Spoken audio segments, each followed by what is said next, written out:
and also a very good afternoon to all the other participants, the student participants of this program.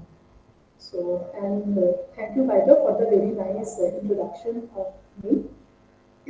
So, with these words, I would like to start the presentation. And for that, I will just share my screen.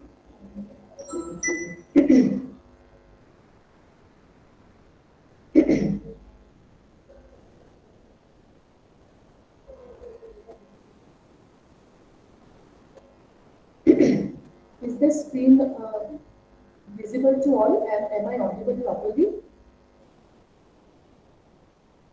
Hello? Yes, ma'am. Screen is visible and I guess I'm audible also. Okay. Yes, ma'am, you're audible. Mm. Okay. Thank you. So, as ma'am has already said, I will be delivering a lecture on the topic National Education Policy 2020. In particular, I will be speaking on reforms in higher education.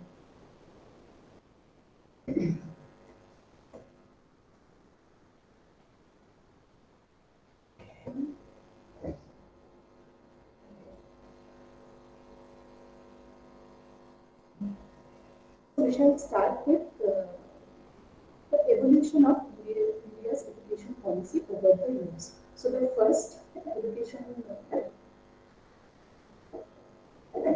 excuse me. So the first education policy of India, it was promulgated by the government of India under the Prime Minister Srimati Indira Gandhi in the year 1968, and it was based upon the implementation and report of the National Education Commission, which is popularly called as the CONTD Commission, which had a renewal of 3 years from 1964 to 1966, and it was called as CONTD Commission because it was headed by or it was chaired by Dr. Daulat Singh Kothari, a very popular educationalist of India. And some of the features of the first education policy of India where that all the children up to the age of 14 years of age should receive compulsory education. Then specialized training should be imparted to the teachers so that they are qualified enough to teach the students of higher education, that is of colleges and universities in particular. And then focus was also that is it also recommended that focus should be there on the learning or the teaching of the courses through the regional languages. That is, English would be one language, and it was that the implementation of the three language formula was stressed upon, where it was stressed that the, the courses would be taught in three languages, one with English, another with Hindi, and then the regional language of the state where the particular institute is located. So it would, that is, teaching in the regional language would help form connection between the common mass and the scholars, and it was also a step towards increasing maybe the enrollment of students in the higher education. And then it also stressed upon encouraging the teaching of Sanskrit language, which is, as we all know, is a very integral part of India's heritage and culture. And then finally, another important was that which was stressed upon was that expenditure on the education sector in particular should constitute at least 6% of the national income. So these were some of the recommendations of the first education policy of India, also known as NEP. After this, we had the first modification. We had the first modification of the existing policy, which was again introduced by the government of India under the Prime Ministership of Sri Rajiv Gandhi, and it happened in the year 1968. So what it spoke about was that it said about very special emphasis on removal of disparities and also bringing equality among all the caste and communities, and special emphasis was laid on upliftment of the socio-economic underdeveloped or socio-economic disadvantaged groups such as the ST community or the SC community, and also it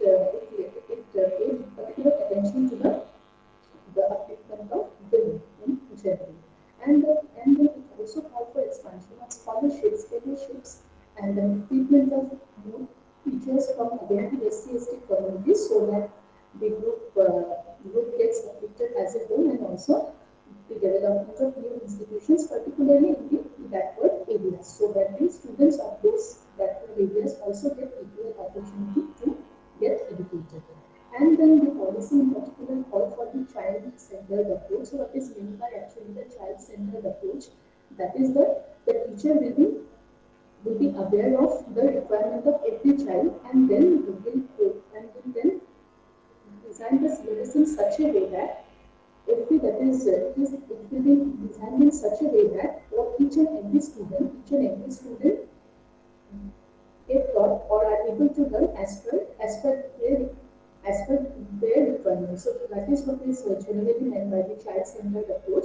It starts from the child inside out rather than the curriculum outside in. So it will be focused more upon the requirement or the grasping level of the children rather than just designing a common syllabus for all. So where some of the students may feel left out in case they are not able to catch what is being actually taught in class. So that child-centered approach was also called for through this modification of the already existing policy. And then the Operation Blackboard was also launched, which spoke about that is providing the minimum essential facilities to all the primary schools, facilities such as benches, the blackboard, and chalks, and etc. All the minimum infrastructure which is needed for running schools, primary schools in particular. And then it also said about expanding the open university systems with the opening of the Indira Gandhi National Open University. And then it also spoke about is the expanding the expenditure on education to be at least 6% of the gross domestic product of the country. And then came the second modification of the education policy, which happened in the year 1992, and it was done under the Prime Ministership of P.V. Narasimha Rao, the then Prime Minister of India. So the most important features of this second modification of the education policy was the introduction of the program of action, which that is envisaged to conduct a common entrance examination on the all India basis, on the national basis, for admission to professional and technical programs in the country. So it stressed upon that a common examination will be there on the basis of which all the institutes in the country will be admitting students in the professional and the technical courses. And in particular for the engineering and architecture or planning programs, a three-exam scheme was decided where the JEE and the AIEEE, we all are aware of these examinations, would be conducted at the national level, and the CEE, we have the CEE for our state also, or it is in general referred to as the State Level Engineering Entrance Examination, SLEEE, and it is for admission into the state level institution. But of course, as we know, JEE now it is conducted again in two phases, means and advanced. But then through JEE, we usually have admissions into the IITs, and then through AIEEE into the NICs or RECs, as it was previously called, and then through the state level entrances, admission to the state level engineering institutes is done. But then through the JEE and AIEEE scores also, the state level institutions they give admission. So this common entrance examination concept was given in the second modification of the already existing education policy of India. And after that, as with the evolution of time, it was somewhere felt that our education system is not yet ready to face the challenges, or it is not still at par with the education system of the Western countries, which are far more advanced. And so, a new committee under the chairmanship of Mr. D.S. Subramanian was formed in the year 2015, and it was given the role to identify the challenges and thus propose some reforms and kind of some policy recommendations so that we can address the challenges in the current education system of ours. And then accordingly, this committee worked on it, and then they prepared the report which was submitted in the year 2016 to the Government of India, and some of the key features. Obviously, many features were there, but the key features which in the proposed policy I have written them down. So what are those? So first thing was that all the government school will need to have facilities for pre-primary education, because the government school usually have for the primary and secondary education, but then it was said that they need to have pre-primary education facilities also. And then the committee also recommended replacing the traditional marking scheme with percentiles and scaled scores. And then it also proposed that it also recommended that up to the age of 11 years, or up to class 5, the students won't be detained, and they will be evaluated through examination only after class 5. So up till class 4, all should be promoted irrespective of what their result is. And then it also recommended setting up of an autonomous teacher recruitment board, and then for training the teachers, a 4-year integrated BA course should be introduced. And then it also spoke about a very important factor, which is also spoke about implementation of information and communication technology tools in education. That is, which we all are in the pandemic situation in particular, we all have been using these ICT tools. And then it was said about the 2016 only that phase by phase, that is this implementation of ICT in education is very important if we are to compete with the other countries, if we are to compete at the global level, right? And our students should be trained accordingly. And then also focus should be laid on vocational training, that is training on vocational courses, skill-based courses, so that our students are adapting skill-based process also, which also forms that is an alternate employment opportunity apart from those based on the traditional academic courses. And then based on the report submitted by the PSR committee, NHID, that is Ministry of Human Resource Development, Government of India, they prepared a document called as Some Inputs of the Draft National Education Policy 2016. And a 12-member drafting committee was constituted, which was chaired by former ISRO chairman K. Kasturirangan, and it was formed in the year 2017, and it was assigned the task of drafting a new education policy within the next 3 years. And then finally, in the year 2019, on 31st May, the draft National Education Policy was submitted to the Honorable Minister of HID, and then it was released on a public forum. Actually, it was released on a public forum, and then once it was available in the public forum, it was followed by a number of rigorous consultations to different forums. At university levels, the vice chancellors, they that is interacted with each other. At college levels, it happened. That is, what are the pros, what are the cons. So in such a way, a number of consultation processes were done, and then finally, after receiving recommendations from the different quarters of India, and also maybe experts from here and there, or say on comparison with the education policy of the West, after all those rigorous consultations and all, and finally on 29 July 2020, the Cabinet approved the new National Education Policy, NEP, which is called NEP 2020, or sometimes it's also referred to as the New Education Policy. So it was approved. And what was the aim of the NEP 2020? It aimed to introduce several changes to the existing Indian education system, and it is expected that by the year 2026, uh, most of the points of the new education policy will be implemented in India. It is just expected that in the next 5 to 6 years, we will see a lot of changes according to the recommendations in that draft policy. So now we come to the main NEP 2020. So I'll first say a bit about what that NEP is all about. So it is the first education policy of the 21st century, and obviously it is aimed at, that is, whatever existing policy we have. So we need to make it, as I've already said, make it.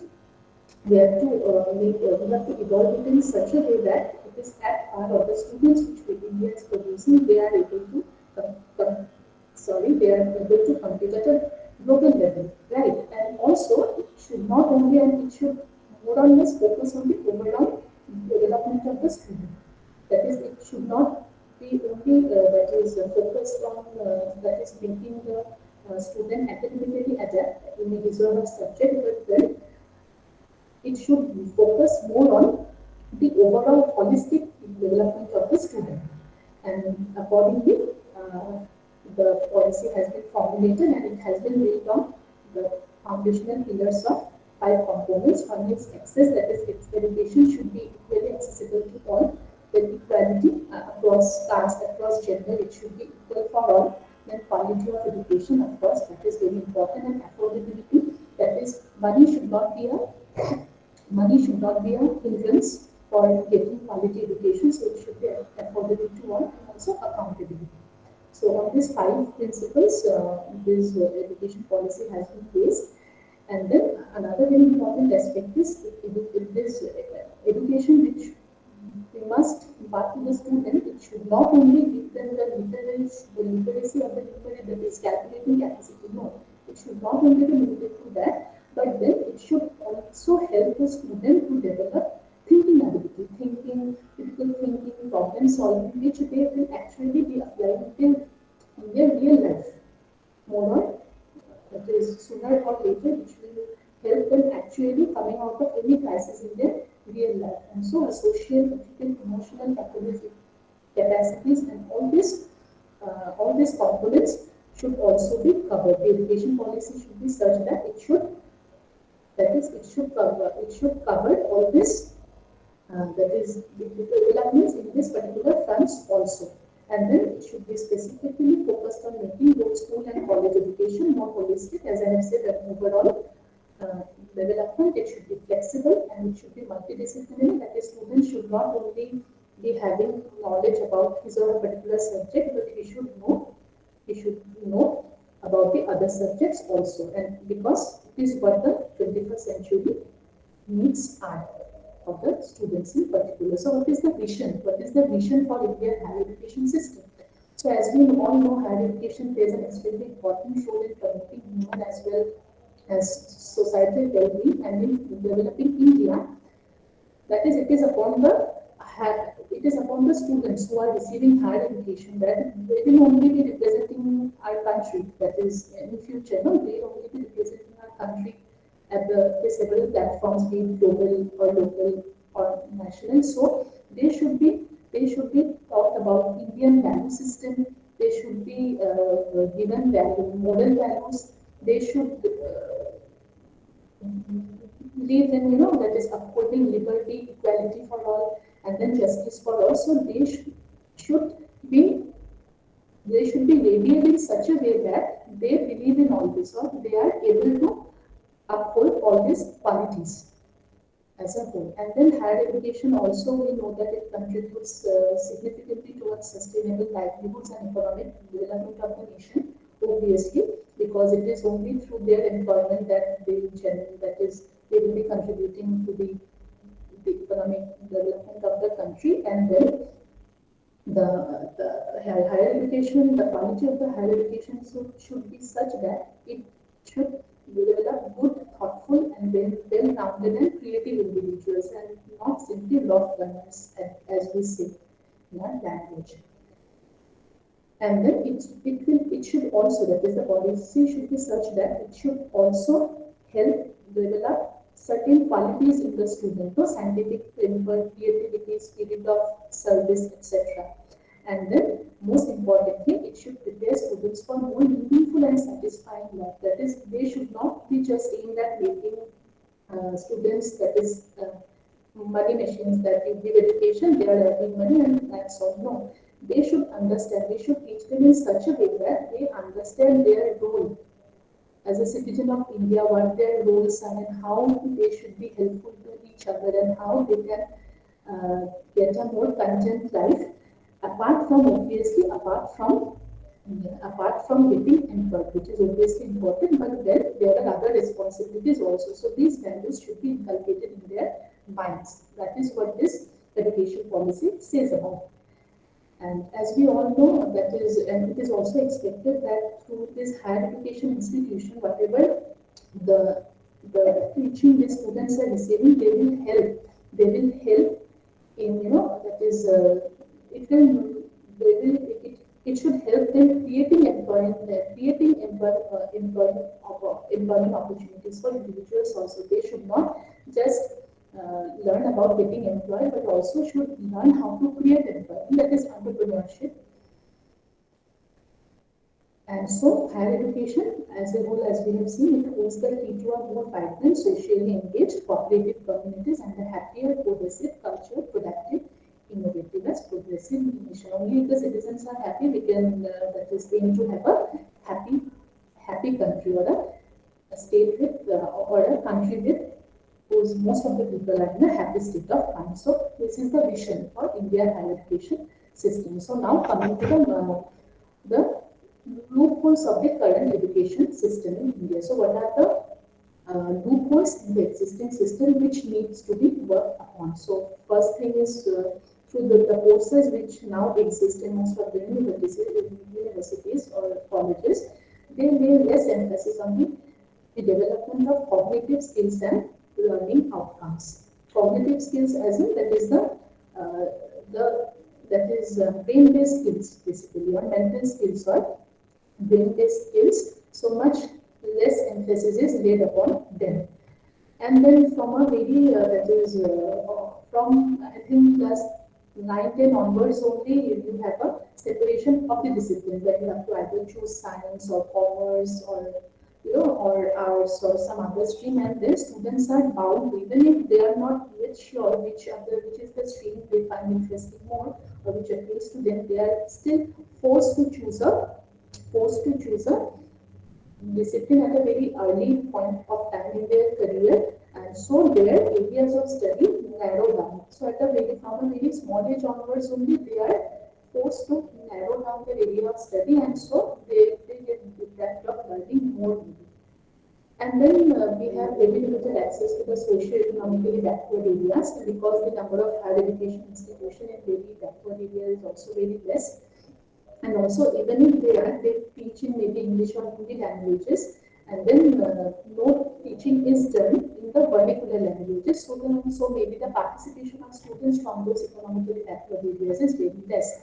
And then also the autonomy of the institution or the teacher in these institutions is very less. They can't take any decision on their own. They have to, that is, they have to wait for the approval of a certain authority to get their demands accepted and so on. So the institutional autonomy is very less, and also the number of teachers, especially in the backward areas, is very less. So that is also why the higher education suffers sometimes. And then very less emphasis is laid on research in most of the universities and colleges, and then there is very a lack of competitive peer-reviewed research funding across the disciplines. That is, the lack of funding is another issue why research is not that good in our country maybe.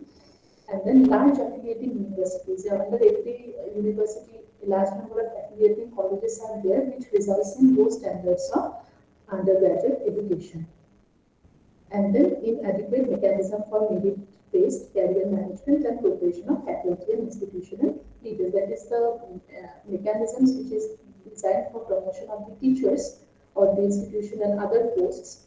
So that is not maybe adequate, because of which many undeserving people will go climb up the ladder, and very deserving people they don't that is get the opportunity to go up. So things like that are there. So So these are some of the loopholes of the current higher education system in India, and then we come to the major reforms one by one, which I see the most important reforms which have been proposed in the new education policy. Then the first one being that each of the all the higher education institutions should evolve into multidisciplinary institutions. So the existence of standalone standalone higher education institution will have no existence in future, and each of them will evolve into multidisciplinary institution, which will each of them will aims to have at least 3,000 students. And then one of the most important expectation from the NEP is the enhancement of the gross enrollment ratio, GER as we popularly say, in higher education, including vocational education from the current, I think in the year 2020 it is something around 27%. So it's expected that by the year 2035 it will rise to at least 50%. So certain steps have also been taken to make this point come true. We shall come to it later. And the university institutions will be divided into three categories basically. One will be the research intensive universities where more emphasis will be given on research. More emphasis will be given on research, but then obviously teaching will also be equally important. And then we will have something called as the teaching intensive universities where the teaching will be the focus will be mainly on teaching, but then they will also be asked to conduct significant research, and then we will have autonomous degree colleges which will offer the general undergraduate programs. The institution will also, apart from the offline courses which we already have now, they will also have the option to run ODL, that is open distance courses and online programs, provided they have the accreditation to do so. And then single stream HEIs will be phased out. That is no such, that is university offering only science or only commerce or only arts, no such higher educational college. You have no arts college or science college, no. No single stream such colleges or universities will be there. It will all be phased out and all will be converted into ultimately multidisciplinary institutions. That is, it will not be, that is limited to only one stream, but it will have multi-disciplines basically. So, and then vocational, that is professional courses and vocational, apart from the traditional courses which most of the HEIs have, they will also compulsorily have courses on professional and vocational education. And the system of affiliated colleges will also be gradually phased out. And then all the colleges will, the affiliation system will go, and they should that is ultimately they should get their own autonomy. It is also another very important point of the new education policy. And then holistic and multidisciplinary education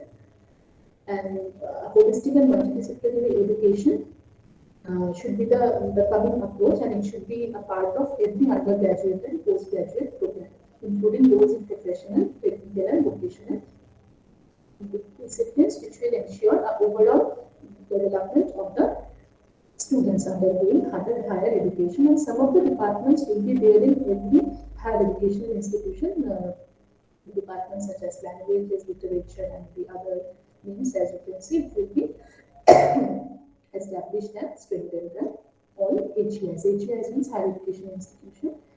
And then the curricula of all HEIs shall include credit-based courses, and then they will also be compulsorily asked to complete a project in community engagement and service, environmental education and habitat education, which I have said because they have certain responsibilities towards their country, towards their countries, and so projects in these areas will be compulsorily they have to do. And then another very interesting reform in this new education policy is the multiple exit program of the undergraduate, and multiple exit option of the undergraduate degree. That is, now we have this 3-year degree course. So that is, you will get the degree only if you complete 3 years of education. But no, in the coming years, maybe we will have a multiple exit option undergraduate degree where you can also, if you think you want to leave after 1 year, so you will get it will be treated as a certificate course. That means you have completed 1 year in a particular discipline. It can be in professional course or in vocational course also. Then if you complete 2 years of study, you will be offered a diploma. And if you complete 3 years of study, you will get a bachelor's degree. Suppose it's a 4-year course and you complete the 4-year multidisciplinary program, and also suppose the student completes a rigorous research project in the chosen area. And the area, one of the major areas of study. So in that case, that will be a bachelor's degree with research because he or she has completed a research project in that particular area. So it's a very interesting prospect, that is undergraduate degree with multiple exit options. and then an academic bank of credit shall be established so that a student, suppose he knows that a particular HEI is offering a very good course in a particular subject, and some other institute is say offering a very good course in some other subject which is not really present in the first one. So he or she will have the option at the same time he or she will be able to that is undergo multiple courses, and then all the credits will be transferred to that academic bank of credit, and then accordingly he will get degree from an HEI taking into account the credits on this. So all those credits can be accumulated, and then he or she will be maybe awarded degree from the respective HEI. So that system is also another very interesting system which is there in the new education policy.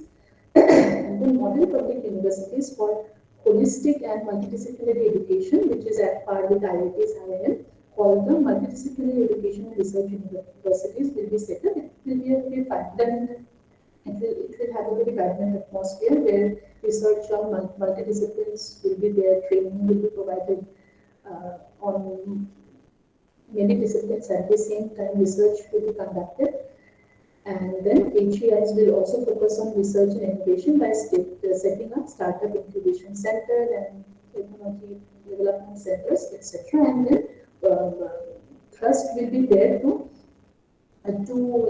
form connection, create connection or greater connection between industry and academia, so that whatever a student is learning through the courses, he is actually able to apply it to some actual work. That is, he is actually able to apply it in some real work, so that it actually comes in. That is it comes into use in some real life, as in some real life application. So such things will be focused on, and then institution and faculty will have the autonomy to innovate on matters of curriculum which they don't have. They will be able to assess in their own way. They will be able to form or formulate courses in their own way as per their own needs. So all this autonomy will be there, and all assessment system should also be decided by the respective HEI, because there will not be any interference from the higher level authority as such.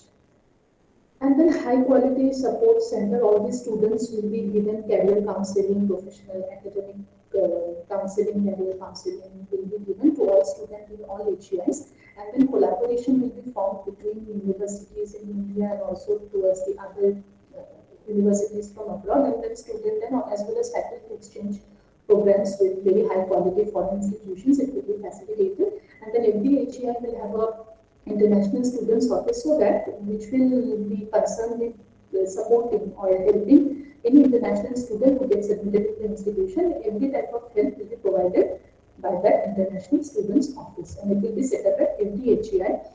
And then the high performing Indian universities which have a good rank will be in the NIRF ranking also. So they will be encouraged to set up their campuses in abroad, and then similarly very good institutions from abroad will be approached so that they set up their campuses in India, in some places of India, and then all the HEIs will be equipped with some very basic facilities like quality medical facility, hostel facility, counseling facility, because it's a very competitive world now, so the students undergo a lot of stress, peer competition, peer pressure is also there, parental pressure is there. So counseling system is very important for handling stress and emotional adjustment for the students of the 21st century. So also all such facilities will also be built in every HEI. And then also that is students belonging to the socio-economically disadvantaged group, SEDG groups,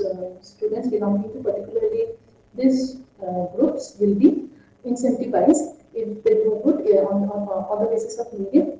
They will be provided scholarships or fellowships, so that more students from those backward or disadvantaged groups comes up. And then private HEI, because the private, they have funding, more funding as maybe compared to, because they generate their own funds, so they will be encouraged to offer a large number of free ships. Free ships mean free fellowships and scholarships to their students. And then all the HEIs will be equipped with the basic infrastructure facilities, and every classroom will have access to all the ICT tools and the latest educational technology, so that the students they have a better learning experience, and then faculty will have the autonomy. I have already said about this point, and also the recruitment faculty recruitment process should be clearly defined, independent and transparent criteria or process should be there. So, and then coming to the some particular intervention, as in some particular role which the government or particular responsibility of the government is like government arranging the government fund for education of the students belonging to the disadvantaged or the backward groups, and then ensuring gender balance in admission. That is no gender, that is preference to no particular gender should be given while admitting students to HEIs, and then courses should be courses should be such developed that they can be taught in the Indian languages, that is either English or Hindi, and also in the local languages, so that students belonging or that is educated in the vernacular medium, they also get equally interested or they don't feel any differentiation, and also providing financial assistance in form of scholarship and conducting outreach programs. All of these are the onus of all this is on the government. And then the particular higher education institution will try to mitigate opportunity cost and fees. That is, they will try to minimize that to extent as far as possible. And then admission process and curricula should be more inclusive, and they should be designed in such a way that it increases the employability potential of the programs. And then also another very important thing, that all the buildings and facilities should be such that it is disabled friendly, basically. So it is another very important aspect. And then all the students, they should be strictly sensitized regarding to gender identity issue, the no discrimination, anti-harassment rules. So all this, that is educating the students about all this is the onus is upon the institution itself. And then vocational education, that is skill-based education, will be integrated into all school and higher education institutions in a phased manner over the next decade. And it is expected that by 2025, at least 50% of learners through school and higher education, college, and university will have exposure to vocational education. That is, each student will be at least adapting some one or more skill-based course. And then Lok Vidya, which is a very important vocational knowledge developed in India, it will be made accessible to students.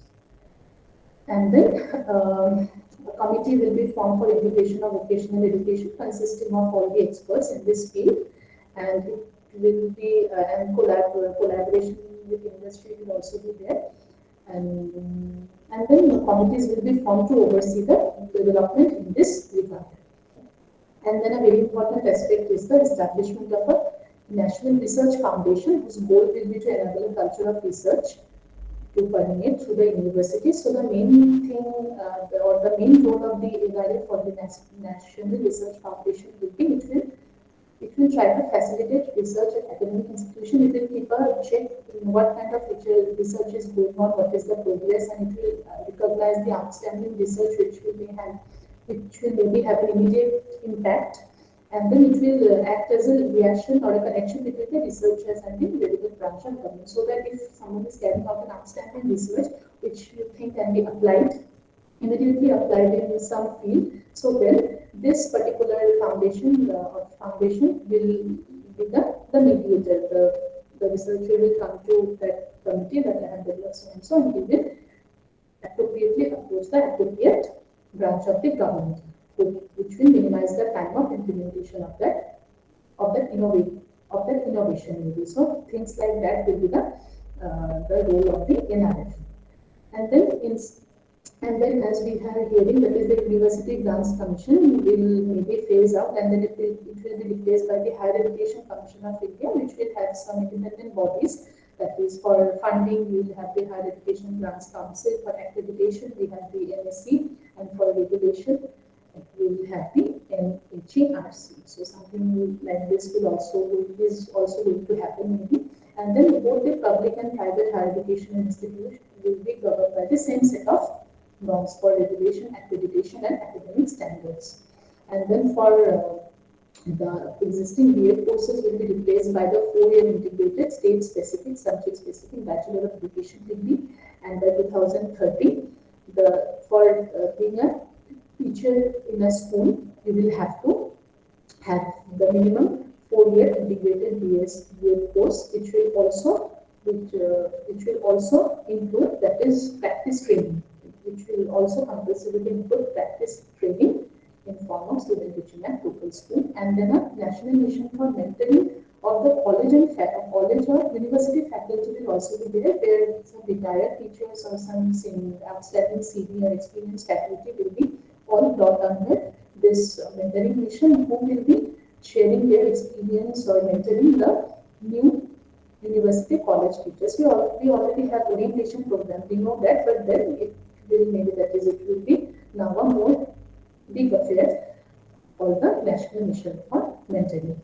And then they stand alone in technical universities or health science universities, legal and agricultural universities. All this will aim to become multidisciplinary institution. It will not only offer courses in a particular field. And then the autonomous body known as the NETF will be created to provide a platform for the free exchange of ideas on the use of technology. That is, it will be open forum where people will be able to, that is, give their idea about that is how technology can be used in a better way to enhance the non-assessment, things like that.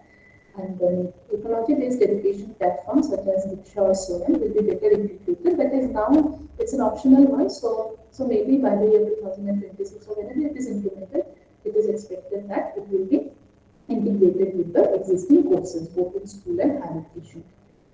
And then online education, especially among this pandemic situation, we have already seen how important online education has become. So, separate board or separate committee will be formed based on whose recommendation online education or digital infrastructure for that is conducting online courses in the most uh, in the best possible way will be created, and they will give recommendations and which will be ultimately uh, catered to the e-education needs of both school and higher education. And HEIs will have a very active role. They will be maybe asked to develop the courses or develop the technology or the ICT tools which will help them conducting the online courses in the best possible way. So HEIs will have the onus of that is creating such technologies. Maybe it is expected that they will do it.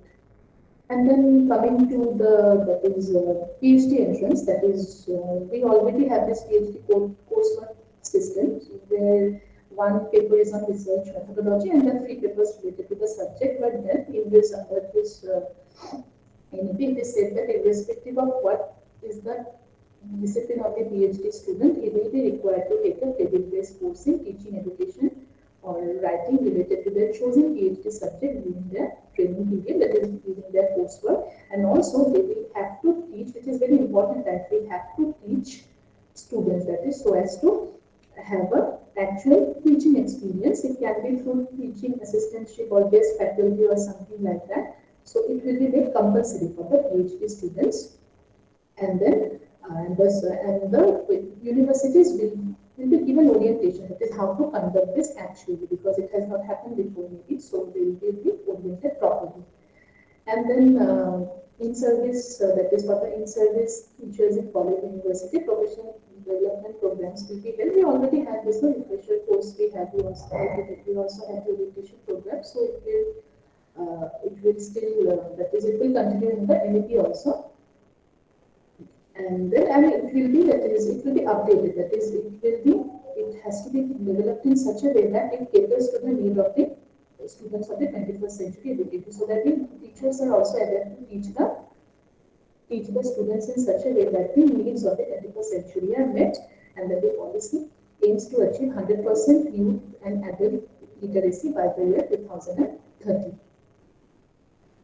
And then to ensure the preservation, growth, and vibrancy of all Indian languages, more HEIs and more programs in higher education will be, that is, they will also have the option of using the mother tongue or the local language as a medium of instruction. So it will be encouraged, that is, apart from English or Hindi, so maybe the use of the regional language or mother tongue so that that is the new the 21st century students also know the importance of the mother tongue, or they are also adept with their mother tongue, and in a way it will promote the strength, use, and vibrancy of all Indian languages. So the vibrancy will get alive.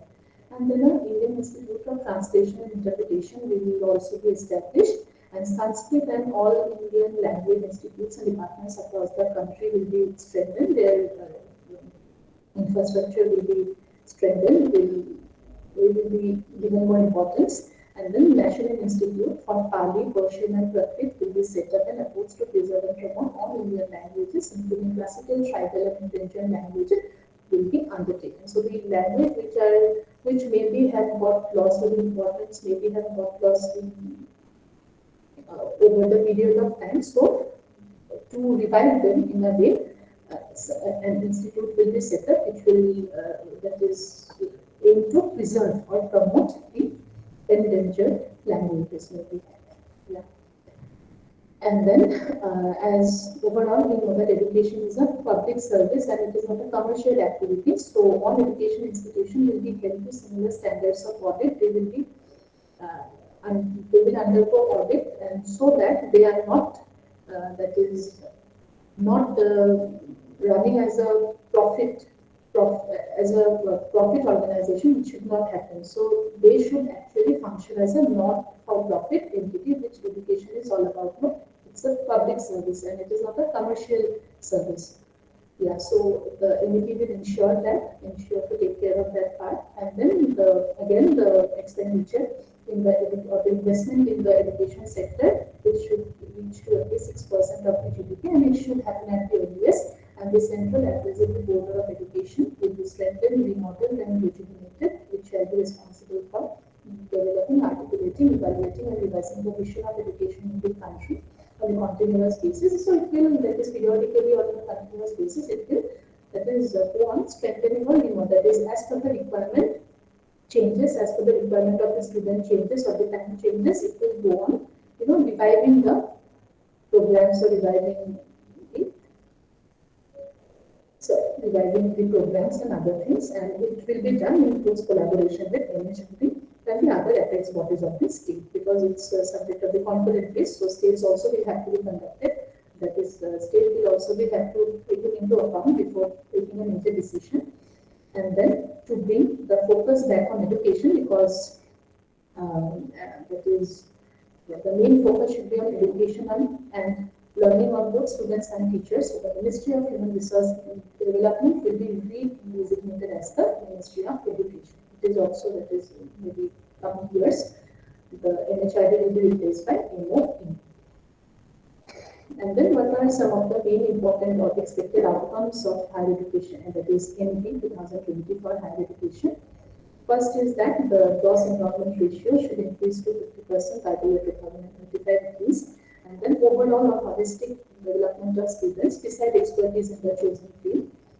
And apart from that is expertise in the chosen field, the development of creative and soft skills among the students, and innovative and breakthrough research by the researchers as a result of global field. It's expected that since the students will be or the researchers will be globally exposed, and numerous funding opportunities will be there. So breakthrough and innovative research will be more in number, and then recruitment of fully trained and technologically advanced faculty members in colleges and universities will be there. So this we expect to happen by the time NEP is properly implemented. So this is all which I have to say. I think the time is also over.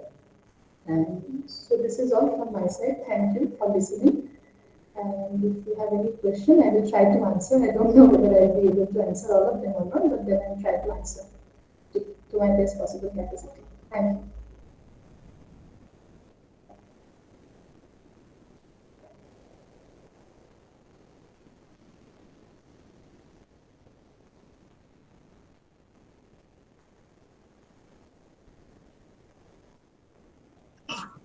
At the end of the webinar, I thank to our resource person, Dr. Sahana Bhattacharya, for giving us so much information on the topic NEP 2020.